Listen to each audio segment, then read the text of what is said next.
বন্ধুরা, আমি মধুমিতা মধুস কিচেন থেকে আজকে একটা রান্না করে দেখাই। সেই রান্নাটার নাম হলো ওলকপি পোস্ত। এখন সব ওলকপি খুব উঠেছে, এটা ওলকপি দিয়ে আমি পোস্ত দিয়ে করব। আমি বাড়িতে করি, তাই তোমাদেরও শেয়ার করছি। তোমরা দেখো ভিডিওটা, তোমাদেরও ভালো লাগবে। সর্ষের তেল গরম করতে বসিয়ে দিয়েছি। ওলকপিগুলোকে এইভাবে আমি টুকরো টুকরো করে, এই যে ছোটো ছোটো টুকরো করে কেটে নিয়েছি। এবারে তেলটা গরম হোক, গরম হলে ওলকপিটা দেবো আমি। এটা গরম হয়ে গেছে, এবার একটু কালো জিরে, অল্প কালো জিরে দিয়ে দিলাম। এটা নিরামিষ রান্না। তেলটা গরম হয়ে গেছে, এবার ওলকপিগুলো আস্তে আস্তে দিয়ে দেবো।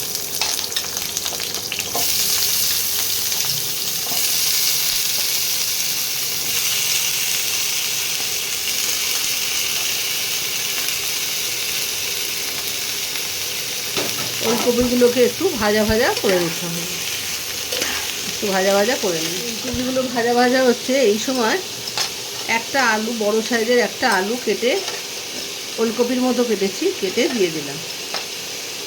একটা আলু দিয়েছি বড়।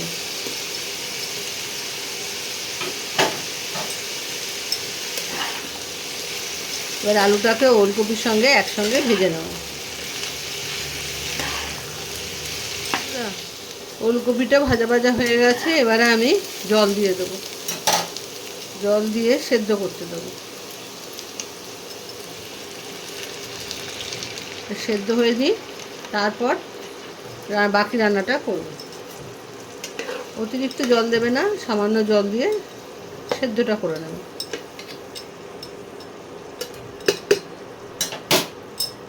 ঢাকা দিয়ে দিলাম, সেদ্ধ হোক, সেদ্ধটা হয়ে যাক, তারপরে বাকি রান্নাটা। ঝোলটা ফুটতে আরম্ভ করেছে, এখন আমি এর মধ্যে আন্দাজ মতো নুনটা দিয়ে দিলাম। আর ঝাল লঙ্কা, যেরকম তোমরা ঝাল খাবে সেই মতো লঙ্কার গুঁড়োটাও দিয়ে দেবে। আমি 1 চামচ দিয়ে দিলাম। এতে এই রান্নাটায় হলুদ পড়বে না। এবারে এটাকে সেদ্ধ হতে দিতে হবে। ভালো করে মিশিয়ে নিয়ে এটাকে সেদ্ধ হতে দিতে হবে। সেদ্ধ হয়ে গেলে তারপরে অন্য কাজ। দেখো বন্ধুরা, ওলকপিটার আলুটা সেদ্ধ হয়ে গেছে। এবার এটাকে আমি নামিয়ে নেব। এটা নামিয়ে নিয়ে তারপর আর কীভাবে করছি পোস্তটা দিয়ে সেটা তোমাদের দেখাচ্ছি। ঢেলে দিয়েছি, এবারে ফ্রাই প্যান করাতে, ইন্ডাকশানে বসিয়ে দিয়েছি। এই অল্প করে 1 চামচ তেল দিয়ে দাও। তেলটা গরম হোক।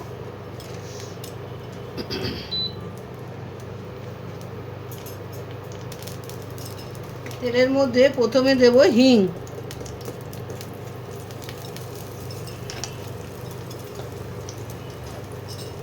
হিংটা একটু গরম হলে তার মধ্যে একটা টমেটো কুচি করে দিয়ে দিলাম।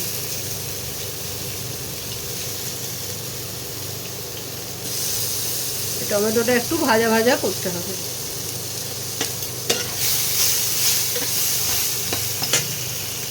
এর মধ্যে এবারে দিয়ে দিলাম কড়াইশুঁটি। টমেটো আর কড়াইশুঁটিটা একটু ভাজা ভাজা করে দিতে হবে।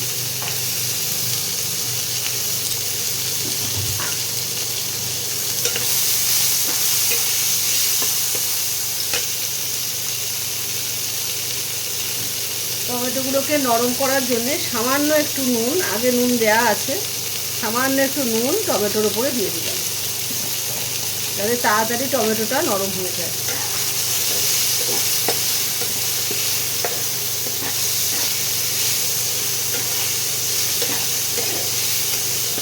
ভাজা ভাজা হয়ে এসছে, এর মধ্যে দিয়ে দেবো পোস্ত বাটা। 2 চামচ দেবো পোস্ত বাটা।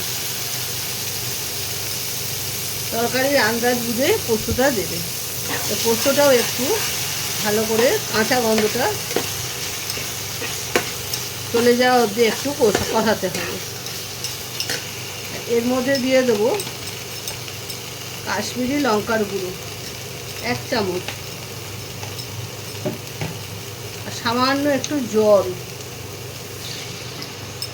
নাহলে মশলাটা ধরে যাবে।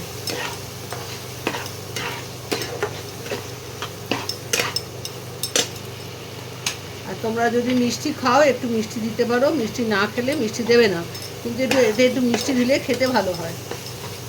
ওই তাই সামান্য একটু মিষ্টি দেবো, নিরামিষ রান্না তো একটু মিষ্টি দিলে খেতে খুব সুন্দর হয়। আমি একটু মিষ্টি দিলাম, মানে চিনি দিলাম।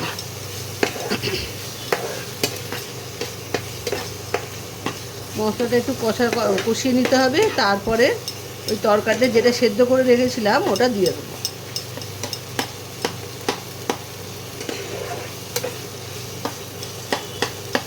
কষানো হয়ে গেছে, তেল ছাড়তে আরম্ভ করে দিয়েছে।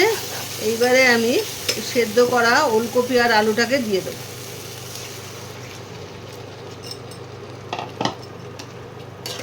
ভালো করে মিশিয়ে নিতে হবে।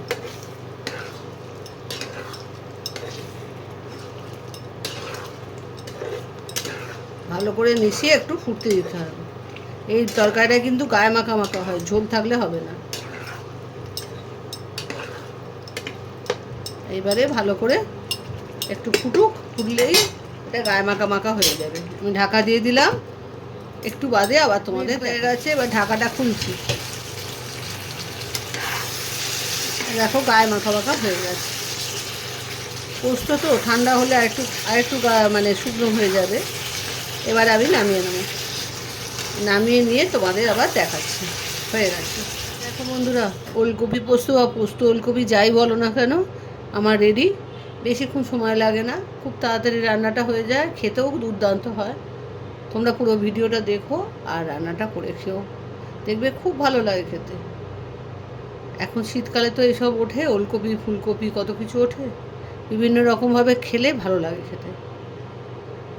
তোমরা পুরো ভিডিওটা দেখে রান্নাটা করো আর বন্ধুদের মধ্যে শেয়ার করো। আজ তাহলে আসি, বাই বাই।